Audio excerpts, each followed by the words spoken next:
Santapan Harian, Kamis, 19 Agustus 2021.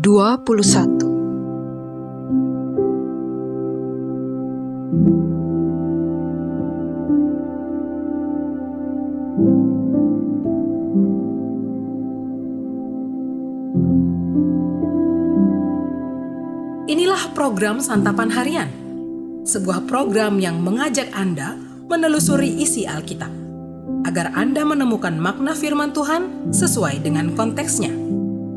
Santapan Harian tertuju bagi Anda yang ingin memiliki kehidupan rohani yang segar, kuat, dan sigap.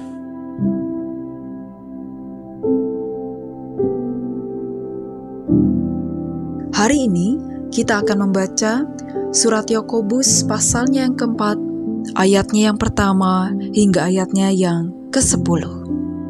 Namun sebelumnya, mari kita berdoa. Firman-Mu memberi terang, memberi pengertian kepada kami. Berfirmanlah ya Allah, karena kami anak-anak-Mu rindu dan siap mendengar firman-Mu. Di dalam kasih-Mu Yesus, kami memohon. Amin. Yakobus 4 ayat 1-10. Dari manakah datangnya sengketa dan pertengkaran di antara kamu?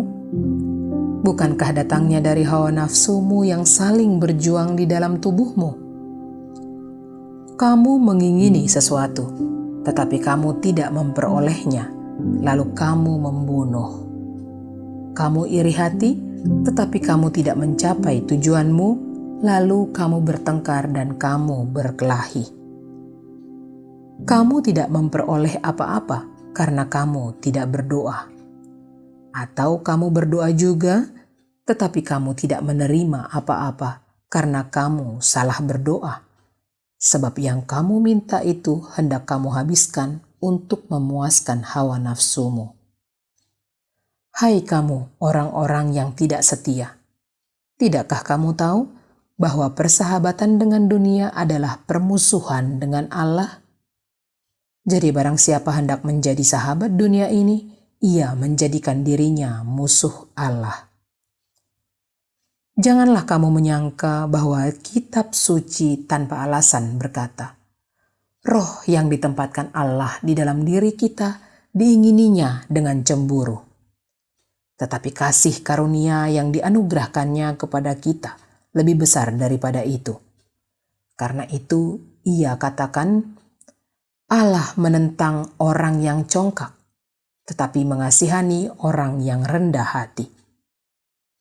Karena itu tunduklah kepada Allah dan lawanlah iblis, maka ia akan lari daripadamu. Mendekatlah kepada Allah dan ia akan mendekat kepadamu.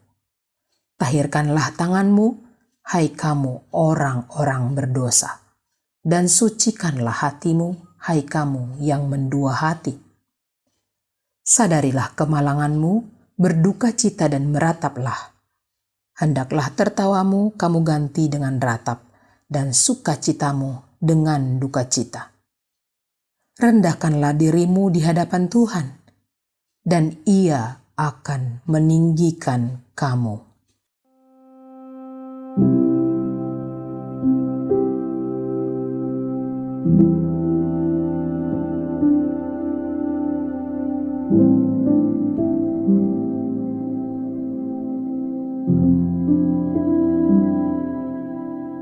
Sahabat Santapan Harian, kehidupan yang penuh kompetisi dan perbandingan dapat menimbulkan iri hati.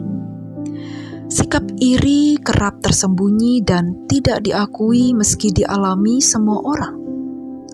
Psikologi menjelaskan bahwa iri hati dialami oleh orang-orang yang rendah diri dan mengalami kegagalan. Yakobus menunjukkan iri hati dipandang sebagai hal yang sangat serius oleh Allah. Salah satu dampak dari dosa manusia menyebabkan manusia dikuasai iri hati. Akar dari iri hati adalah persahabatan dengan dunia dan permusuhan dengan Allah. Iri hati merupakan ekspresi ketidakpuasan manusia terhadap posisinya yang telah ditetapkan oleh Allah di dalam tatanan semesta ciptaan. Segala pemberian Allah dirasakan tidaklah cukup. Hawa nafsu menguasai dirinya. Ia menginginkan banyak hal, namun secara tidak terkendali. Ia selalu merasa kurang, sebab segala sesuatu tidak dapat memuaskannya. Iri hati membutakan diri terhadap anugerah Allah. Iri hati tidak hanya didapati pada orang yang tidak pernah berdoa. Ada juga orang-orang yang seakan religius, namun menentang Allah. Baginya, doa bukanlah relasi dan penyandaran diri kepada Allah, melainkan sebagai sarana untuk menuntut Allah agar memuaskan hasratnya yang tidak terbatas. Allah begitu sedih melihat kita melakukan hal ini, karena hati yang dipenuhi amarah akan kehilangan sukacita. Iri hati menimbulkan perasaan yang tidak senang karena sesuatu yang dimiliki orang lain. Ia dapat mewujudkan dalam segala tindakan tanpa kasih. Misalnya keinginan melihat orang lain itu celaka, persaingan yang tidak sehat, curiga, gosip yang mencelakai atau mencederai nama baik orang lain, kritik atau humor yang sarkastik. Iri hati begitu mengerikan dan mematikan. Oleh sebab itu, pemulihannya hanya mungkin terjadi dari tindakan aktif Allah. Hanya kasih karunia Allah yang memampukan kita untuk bersikap rendah hati.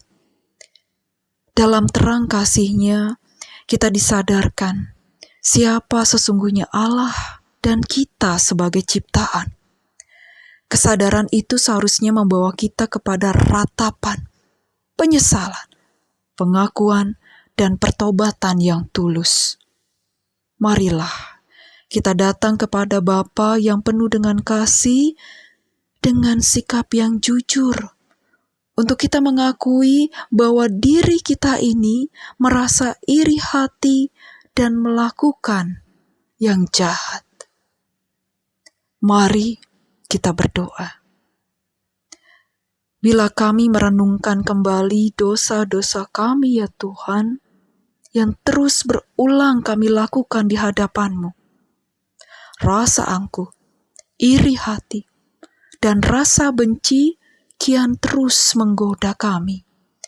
Namun kasih sayang-Mu itulah yang melindungi kami, cinta-Mu yang melingkupi kami. Di bawah naungan sayap-Mu Kristus, damai hati kami. Amin.